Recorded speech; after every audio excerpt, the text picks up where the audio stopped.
Okay, I messed up a little bit. I'm in the middle of nowhere. I tried to take a shortcut. They're not very friendly to outsiders. And very recently in this area, somebody got murdered. I'm hitchhiking to Canada from Northern Illinois. Got about like 3 weeks before I have to catch a flight. So I've got to try to get back in time. Got my sign on my back. Hopefully people can read it. There ain't no one coming right now. Hot and sweaty, and I'm doing a lot of walking, and that's okay. First ride.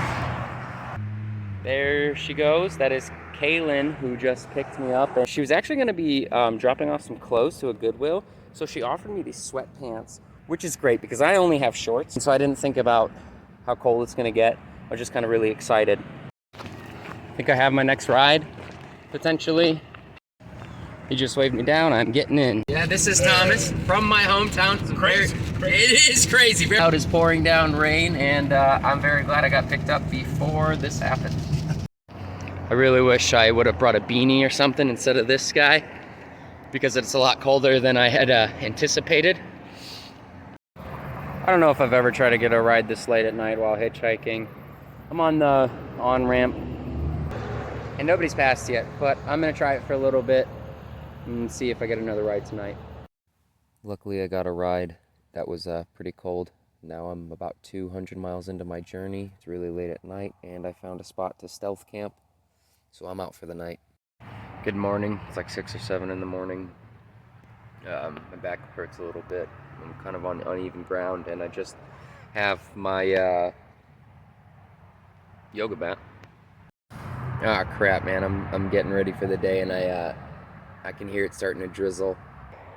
I slept behind a Menards, in between the Menards and like a highway and stuff, and now I've just got to pack up and keep going. I can see a lot of the trees have dropped their leaves already. Oh, it's beautiful over there. She took me like 45 miles west, and it's raining. I'm in the middle of nowhere, so I'm gonna be here for a little bit, I'm sure. I need to rest up, but I didn't get enough sleep. And I just found this little Mexican restaurant that is closed today.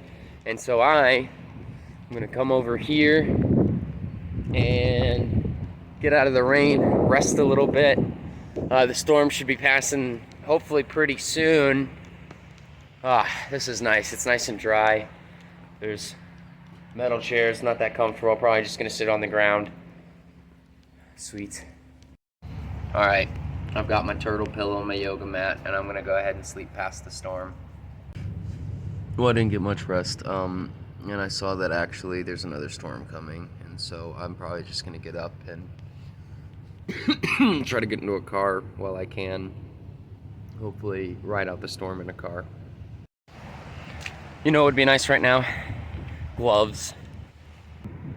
It's looking really beautiful out here, and I'm really liking it. I'm really thinking I chose a good time to go and hitchhike. I just got picked up by a trucker, and a lot of people don't want to be on video, so I just kind of have to record before and after, which is fine, you know, I respect that. Gotta hit those bathrooms while I can. Take care. You too. And just got one more ride. I don't even know how far I went or where I am. Wow, look at this. I'm on a nice solid road. Nice stretch with a lot of cars. Maybe not right now, but there is a lot of cars typically. I just got another ride from a dude named James, and he told me, he said, be careful, there's a town about 22 miles north of here where I'm headed, and he said it's a reservation, you don't want to hitchhike there at night. And I'm like, oh, why, is it dangerous? And he said, yeah. And I thought he meant like a wildlife reservation, and apparently he meant like an Indian reservation. And I'm like, what's dangerous about that? He said, they don't like white people up there, and if they see you hitchhiking at night, they'll probably just come and shoot you. I thought he was messing with me, and he just started laughing. I'm pretty sure he's messing with me. And then he looked at me and he said, I'm serious. If you can't get past there, call me and I'll pick you up. And I'm like, thank you. We'll see what happens. Really looks like I'm looking at the ocean. This lake is massive. This thing is so cool. that I'm actually gonna probably stop hitchhiking for a little bit, have myself some lunch or dinner, I don't even know what time it is, and just enjoy this while I'm here. Man, this is like a little ghost town. There's really not much here, not a lot of people, and most of the businesses are closed, so it's kind of creepy. This is a really beautiful drive. Yeah. I'm in like the Grand Rapids, Minnesota, and this 75-year-old woman just dropped me off to a wall of trees. She said, well, I think you can camp there. I hope everything goes well. Goodbye. And I'm like, all right, that's fine. Let's just go see what this is. Guess I'm just gonna keep walking through the woods in the middle of the night. I don't know where the fuck I am. What that is this a house?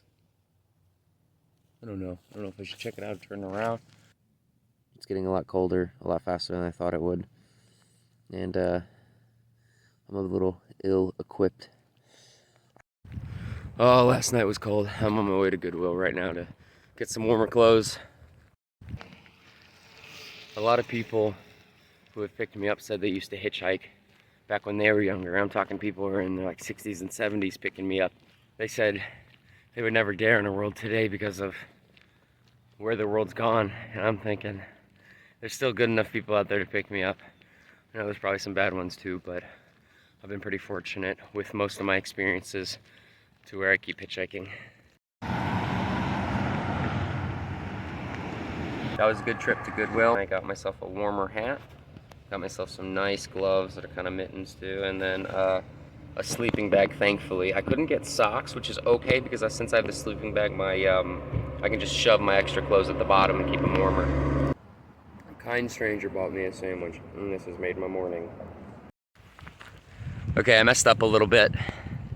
I'm in the middle of nowhere. I tried to take a shortcut. 10 miles behind me is where the town where I was coming from, and then 8 miles ahead of me, it's the next town that only has a gas station and a little food mart. I'm really close to Canada though, so I'm in the middle of an Indian reservation apparently right now, and there's really not a lot of people at all. So I'm gonna keep going, just because I really don't know how many people are gonna pass me and how many of those are even gonna pick me up. At this point, I just need to actually make sure I keep walking. I'm 86 miles from the border. I've not been passed by many cars. 86 miles is not that bad. I think it's like maybe, 11 miles a day for a week and I'll be there. I got 2 weeks till I gotta get home, so I'm getting to Canada even if I have to walk there at this point. A lot of cars are passing, but the other way. Very few are going this way, and I'm just gonna take a break and actually get some food in me because I feel like I'm gonna be walking for a while. And for lunch, I've got chicken salad, crackers, and cookies. Woo! I don't really drink a lot of water, and so I figured I probably should since I'm hiking, and I looked down and it fell out in the last guy's car. You see that store? That store says Riley's Cannibal Junction, and then there's a sign behind me saying, welcome to the Gut Pile Lodge on that tree. I'm not stopping at that store. I might just go ahead and keep going. There is Pokemon cards all over the side of the road here.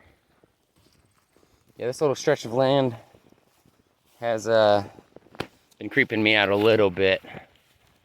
I made it to the gas station. I'm taking a break. I just got done talking to the clerk here, and she said where I dropped me off was in the middle of a reservation, and they're not very friendly to outsiders. And very recently in this area, about 10 days ago, somebody got murdered. They just like hit them and then backed up or something over them or something. I don't know. She didn't have all the details, but yeah, somebody just recently got murdered in the town I was just in before here. So I'm starting to wonder if that guy wasn't messing with me. Oh well, I still need to get to Canada, right? I'm just definitely not going to hitchhike at night. Big Falls, 45 miles. And then hopefully I will be able to get a ride once I get to the busy highway. There goes Randy. Thank you very much. This couple had just picked me up and took me over 12 miles, and so that's 12 less miles I have to walk. He did inform me that the road I'm on actually is a lot of swampland on both sides of the road, and it's desolate, and only loggers for the most part come through here. So many have called this desolate. It's just beautiful out here. There's nobody, which is, you know, also means no rides, but that's okay. Oh, the guy who picked me up, Randy, he told me that that guy who got hit by a car, apparently he had some mental issues, and so he would take walks in the middle of the night, and that had happened at 3 in the morning. He was walking in the middle of the road at 3 in the morning. There was a lot of fog, and the guy who hit him was on meth. That's that solved. Yeah, and he said he has had no problems with the Indian reservations. He's lived up here for a while, and it really just depends on your attitude of how you treat them. And so I really liked hearing that after talking to him and a bunch of other locals. One guy was just messing with me really hard, which, you know, when somebody says something like that, whether I believe it or not, I'm then aware of it. And for my own peace of mind, I asked a lot of people about it because I'm on a very long stretch of road with very few cars, and so I just wanted to make sure of some things. They just turned around for me. That's great. All right. All right, bye. Thank you, Carl. I appreciate you. 51 and a half hours, and I have officially made it to the Canadian border. Many rides, a lot more hiking than I thought, a lot more. A lot of generous people, and I'm here. Cool. I have no clue what to do now. Well, I guess cross. I'm crossing this morning after being well rested up. I did it. I hitchhiked from Chicago to Canada. It was over 700 miles and 51 and a half hours. And they wouldn't let me in for longer than a day.